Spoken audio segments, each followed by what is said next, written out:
دریا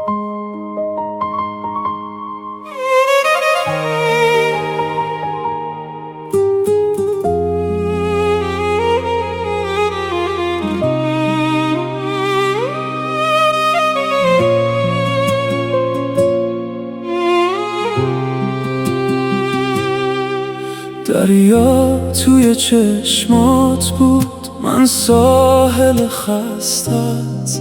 هر موج که میرفت میبرد از من دلهارت. دستاتو گرفتم که نری از کنارم، اما باد فهمیده بود تو نمیمونی کنارم. گفتم بمون تو شب نخوره به ما. تو خندیدی و رد شدی مثل خط روی آب. کنارم نگو که دوست داشتی. کنارم تو از دل من رفتی. عشق تو دروغ بود مثل کف روی موج. من موندم و این فاصله و زخم بی‌درون.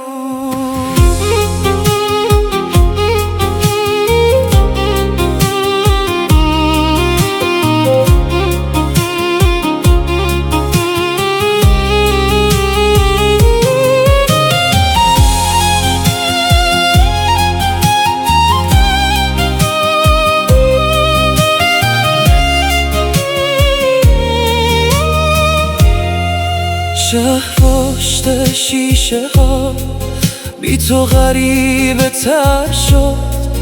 هر کوچه ای که رد شدم از اسم تو پر شد. تو رفتی و دریا سهم گریه هام شد.